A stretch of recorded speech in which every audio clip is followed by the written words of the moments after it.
So hey guys, it's me the Genshin addict और आज मैं तुम्हें कुछ टिप्स एंड ट्रिक्स दूंगा।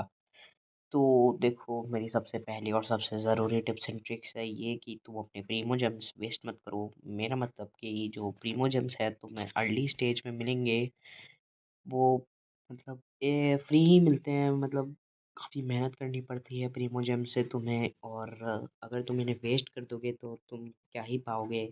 क्योंकि जो हमारी सॉफ्ट पिटी होती है वो खुद 65 to 70 लगती है, आई थिंक 75 कुछ। और उससे पहले तुम अगर फाइव बहुत लकी हो तभी 5 स्टार करेक्टर पाओगे। और जो प्रीमो जेम्स है तुम्हारे पास नॉलेज नहीं है, लाइक ये इसकी जगह कोई दंदरो का करेक्टर आया और तुम अभी अर्ली स्टेज में हो, तो तुम डेंद्रो बहुत समय बाद खोलोगे।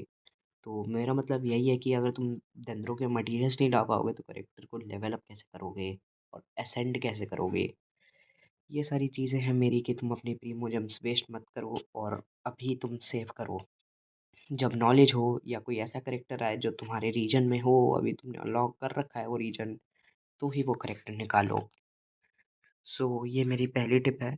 दूसरी टिप है मेरी कि तुम करेक्टर कैसे बनाओगे। करेक्टर बनाने के लिए चार वो होती हैं कैटेगरीज। जैसे ये मेरे पास अभी काया है, ये मेरा डीपीएस है। सांगली मेरी सब डीपीएस है। बारबरा मेरे हीलर है और नोएला मेरी वो है शील्ड एंड सपोर्ट।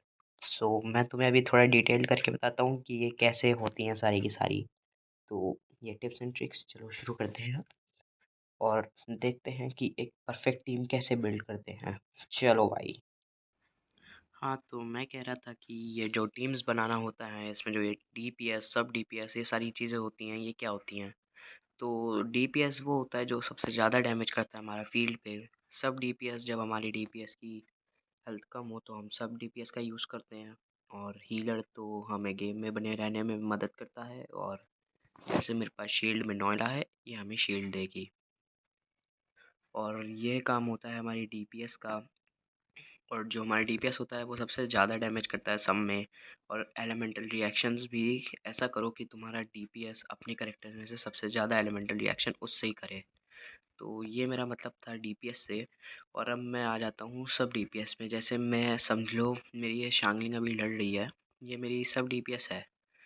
तो अगर ये मेरी सब डीपीएस है, मेरे डीपीएस की हेल्थ कम है या मेरे डीपीएस ने रिएक्शन छोड़ा है एक, तो मेरी सब डीपीएस आके उस पर वो कर देगी। या तो एलिमेंटल रिएक्शन छोड़ेगी या तो उसकी जगह लड़ेगी। तुम समझ रहे हो ना सब डीपीएस क्या होता है। तो ये होता है हमारा सब डीपीएस। और ये है हमारी शील्ड, जैसे मेरी नॉयला, हम इस पे करके दूसरे करेक्टर पे स्विच कर सकते हैं ताकि जो शील्ड है उसका काम दूसरे करेक्टर पे भी बना रहे। तो ये होता है हमारा शील्ड। और हीलर हमारी होती है, जैसे मेरे पास बारबरा है, वो हमें गेम में रहने में मदद करती है। और बस मेरा यही कहना था कि टीम को अपनी बिल्ड करो तो इससे बिल्ड करना कि जो तुम्हारा मेन डीपीएस है वो ज़्यादातर सब में ही वो करे एलिमेंटल रिएक्शन। जैसे मेरे पास काया है, ये मेरे तीनों करेक्टर्स के साथ कर देता है अपना एलिमेंटल रिएक्शन।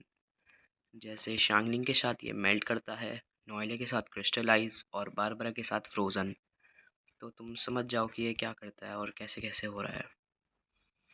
और नेक्स्ट टिप मेरी आर्टिफैक्ट्स, तो चलो उस पर भी जाते हैं। हाँ, तो गाइस जो मेरी नेक्स्ट टिप है आर्टिफैक्ट्स, जो सबसे गंदी चीज़ लगती है इस गेम की मुझे और शायद बाकी प्लेयर्स को भी। तो आर्टिफैक्ट्स हमारे करेक्टर्स को स्ट्रॉन्ग बनाती हैं।